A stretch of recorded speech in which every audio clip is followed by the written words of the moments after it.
जय श्री राधे। श्री भगवानुवाच पत्रं पुष्पं फलं तोयं यो मे भक्त्या प्रयच्छति तदहं भक्तिप्रीतम् अस्नामि प्रियतात्मनः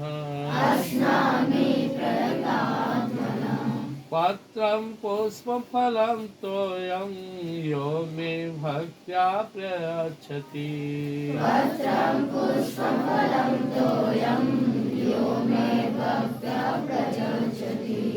तदहं भक्तिप्रीतम् अस्नामि प्रियतात्मनः।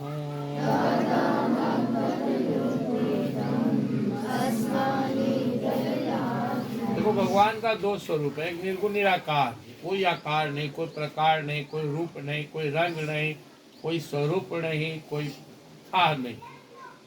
ये तो अक्षरमा निर्देशमा व्यक्तम परिपास्ते, अव्यक्त, सबसे परे, सर्वापार, सर्वाधार।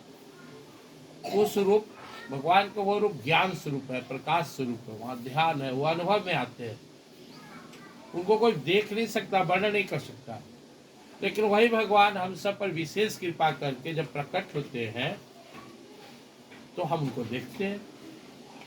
जो अजन्मा अनादि सबके स्वामी हैं, सब लोग महेश्वर है, वही भगवान तो इस रूप धर कर आते हैं। दाय दाय धर्मस्य ग्लानिर्भवति भारत अभ्युत्थानं धर्मस्य तदात्मानं सृजामि। जब जब धर्म की हानि होती है, धर्म की वृद्धि होती है, संसार में कष्ट बढ़ता है अच्छे लोग पर, तो भगवान प्रकट होते हैं। तो जब भगवान प्रकट हो गए तो भगवान की सेवा करना चाहिए। जिसको हम देखे ही नहीं, जानते ही नहीं, उसको देखना ढूंढना तो बहुत मुश्किल है। जैसे वृक्ष है, वृक्ष में जो रस तैयार हो रहा है, वो रस उसके तना में है, उसके जड़ में है, उसके पत्ते में है, उसके फल में भी।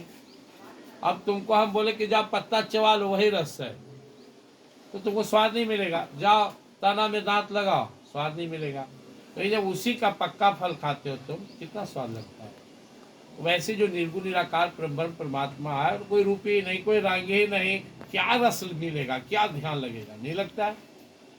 उससे लगता है जो बहुत जन्मों से लगा हुआ है। लेकिन अपना जो परम प्रभु है, पके फल की तरह है, कितना स्वाद लगता है। पका फल में वही रस है जो वृक्ष में, लेकिन अंतर है कि नहीं। वृक्ष का रस तुम्हें कोई स्वाद नहीं देगा। तो परम प्रभु अपने जो है दोनों रूप उन्हीं का है। चाहे तो तुम उनको प्रकाश स्वरूप ध्यान करो, शब्द स्वरूप ध्यान करो, निर्गुण निराकार ब्रह्म के रूप में ध्यान करो, वो वही है, दो नहीं है। भगवान ने कहा कि कोई अगर उसका भी ध्यान करता है तो मेरे पास आता है, लेकिन वो बहुत कठिन है उनका ध्यान। कलेशो अधिक रस्ते साफ, अव्यक्ता शक्ति चित्त साफ, अव्यक्ता ही गति दुखम देह बधिर बातें। मनुष्य शरीरधारी के लिए उस निर्गुण निराकार ब्रह्म परमात्मा का ध्यान बहुत मुश्किल है, बहुत कष्ट होता है, और इनकी भक्ति बहुत सुगम है। तो जब हम भगवान की भक्ति शुरू करते हैं, मान लो तो भगवान श्री कृष्ण की भक्ति करते हो, तो भक्ति में क्या करना चाहिए? भक्ति में भगवान को खिलाना चाहिए, क्योंकि भगवान हम सब जैसे प्रकट हुए प्यार में। इसलिए यशोदा मैया का माखन खाते हैं, गोपियों का जाकर माखन दही खाते हैं। जो सारा ब्रह्मांड बनाया, सबको देने वाला है, वो प्रेम में जाकर हाथ फैलाते हैं, यार हमको माखन खिलाओ। तो भगवान बोलते हैं खिलाओगे पिलाओगे तो तब ना प्रेम बढ़ेगा। जब तुम भगवान को खिलाओगे, भगवान तुमको खिला रहे हैं, हम सबको खिला रहे हैं, हमको क्या खिलाएंगे? लेकिन हमारे भाव का भूखा है। भाव बस भगवान सुख निधान करुणा भव। भगवान हमारे भोजन के भूखे नहीं है, भोग के भूखे नहीं है। तो आज के श्लोक में भगवान कह रहे हैं कि जब मुझे स्वामी माने हो, मेरी भक्ति कर दो, कुछ कुछ खिलाओ। अब मन में प्रश्न उठ रहा है अर्जुन के कि आपका अधिकांश भक्त तो गरीब होता है, क्या खिलाएगा? कोई झोपड़े में रह रहा है। दुनिया में 70% लोग तो गरीब ही होते हैं, 30% लोग में कुछ 15% अमीर, 15% साधारण होते हैं। भगवान क्या से आप प्रसन्न होते हैं? आपको तो लोग 56 रंग के व्यंजन लगाता है, कहाँ से लाएगा लोग? हम नैवेद्य खाते हैं, आप रंग बिरंग के मिष्ठान खाते हैं, माखन मिश्री खाते हैं, तो लोग कहाँ से लाएगा रोज को? बाबा मैं उसका भूखा हूँ नहीं, मैं भाव का भूखा हूँ। पत्रम, एक पत्ता दे दो। तुम लोग जपते हो ना संस्कृत में मंत्र रूप बोलते हो, फलम फले फलानी। फलम मतलब एक फल, फले माने दो फल, फलानी माने बहुत से। भगवान अब बोले पत्रम, पत्रानी भी नहीं, पत्रे भी नहीं, एक पत्ता भी दे दो ना, हम खुश हो जाएंगे। भाव से दे दो। अब भगवान को भोग लगाना है, वो पत्ता तोड़ ले किसी चीज का, भाव से दे दिए, भगवान बड़ा प्रसन्न हो गया। आहा, बड़ा स्वादिष्ट, इतना दयालु है भगवान। पुष्पम, एक पुष्प चढ़ा दो, भगवान खुश हो जाएंगे। पुष्पानी नहीं बोले हैं भगवान की, इतना सारा लिया, एगो पुष्परान उनको चढ़ा दो। गए सामने ओढ़ोल है, या सामने गुलाब है, या सामने गेंदा है, पुष्प तोड़े, भगवान को समर्पित किया।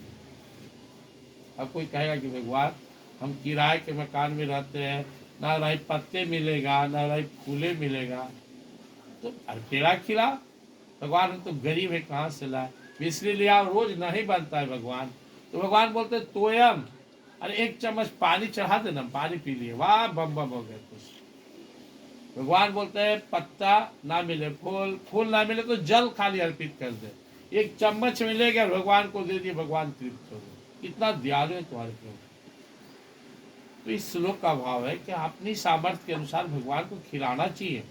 पत्रम पुष्पम फलम तोयम, पत्र पुष्प और जल, ये एवं में भक्त्या प्रचति।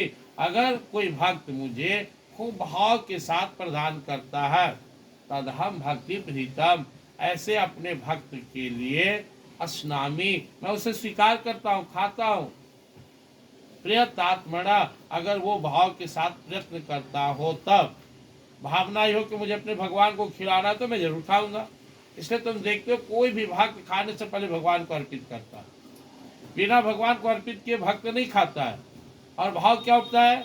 मान लो हम लोग समर्पित करते हैं तो क्या भाव उठता है? भगवान आप ही ने तो जो दिया है, जो भी है देख लीजिए, आपके लायक है तो ठीक है, नहीं है भगवान लायक है तो भर पेट खाइए, लायक नहीं है तो जुठा दीजिए। अब तो जूठा ही ना खाएंगे आपका, भगवान से जूठा करते। जो हमको मिल रहा है कौन दे रहा है? रूखा सूखा हो, मेवा पकवान हो, पुआ हो, बढ़िया फल फूल हो, सब तो आपकी कृपा से मिल रही है।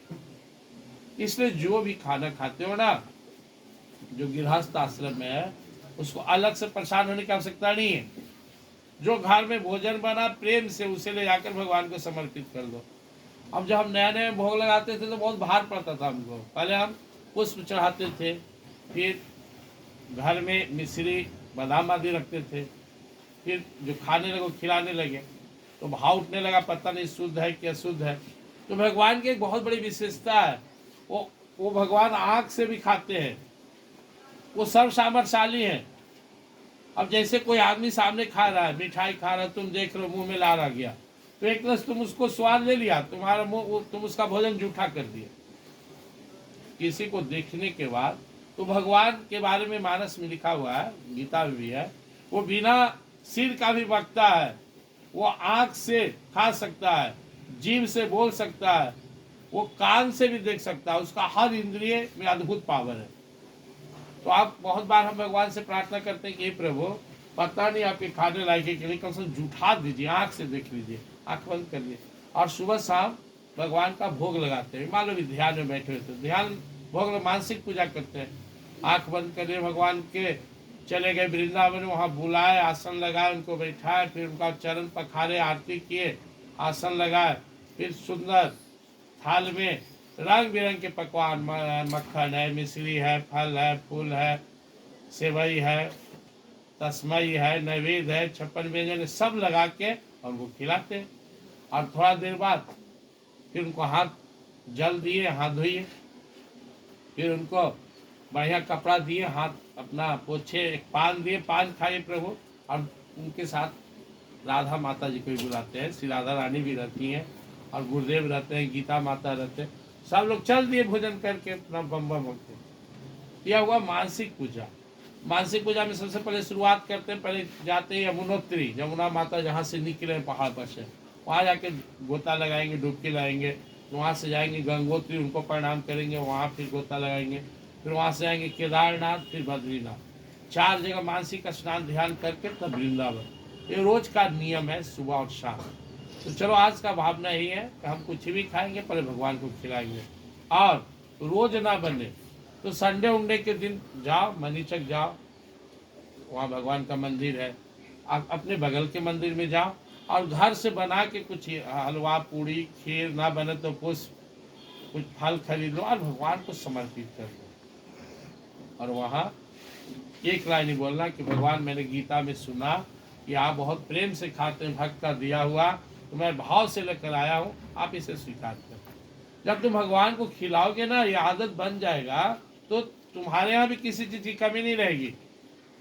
भगवान गीता में बोले हैं, 4 अध्याय में देखोगे, ये अतः मां प्रदन्ते तानस्ते बजाम्य, जो मुझे जैसे भजता मैं ही भजता हूँ। इसलिए जब भगवान को द्रौपदी बुलाए, एक बार द्रौपदी के हाथ दुर्वासा जी 10,000 शिष्य लेकर आए और घर में कुछ ही खाने के लिए नहीं, अब क्या दे, तो भगवान को बुलाने लगे, मंत्र पढ़े, भगवान आ गए। आते बोले कुछ खिलाओ, किसी घर में कुछ ना कोई मांग दे तो खराब लगेगा। बेचारी भाव विवल होकर बोले कुछ नहीं है प्रभु घर, इसलिए तो बोला है 10,000 शिष्य के लेकर दुर्वासा जी। बोले तू मुझे नहीं जानती हो, पत्रम पुष्पम फलम तुम्हें भक्त्या प्रस्ति, मैं कुछ से भी खुश हो जाता हूँ, जा कुछ भी ले आ। तो गई अंदर रसोई में, तो देखी जो बर्तन धो के रखी थी, थोड़ा सा साग का एक टुकड़ा सटा हुआ ले आई, यही तो था सटा हुआ, वहां मुंह में डाले, इसे तो पूरा ब्रह्मांड तृप्त हो जाएगा। और दुर्वासा जी उनका 10,000 शिष्य सब एकदम लगा कि यहाँ तक भरा हुआ पकवान सब ढकरने लगे। सब कहे भागो, ये पांडव भगवान कृष्ण के भक्त हैं, हम लोग बोल के आए कि खाना खाएंगे, पेट भर गया, कहीं श्राप कर दे, सब भाग चले दौड़। युधिष्ठिर जी गए बुलाने, साधु संत के तो कोई है ही नहीं। तो भगवान ने कहा तो जो, इसलिए सुबह उठकर हम बोलते हैं कि एक मुट्ठी अनाज छीट दो पक्षी के लिए, कुछ भगवान को अर्पित करो, तुम जो दिया है वो लौट कर आएगा। भगवान के नाम पर दिया गया समय, भगवान के नाम पर किया गया श्रम, भगवान के नाम पर जो तुम भजन कीर्तन दान दक्षिणा कुछ भी करते हो, ये कभी व्यर्थ नहीं जाएगा। अभी लगे कि मेरा समय नष्ट हो रहा है, नहीं, वो लौटा देंगे भगवान। सब संकल्प लो, कुछ भी खाएंगे भगवान को अवश्य खिलाएंगे। साथ ही जब मौका मिलेगा कहीं बाहर जाओ, बगल के मंदिर में जाओ, घर में मंदिर है, घर में पूजा रूम बनाए हुए हो, तो भगवान को कह के भोग लगाओ। कभी आरती प्रेम से करो, आरती गाओ, ओम जय जगदीश हरे गाओ प्रेम से। कभी धूप चंदन जलाओ, सेवा करोगे तो संस्कार भी जगेगा और साथ ही साथ भगवान की कृपा भी प्राप्त होगी। कैसे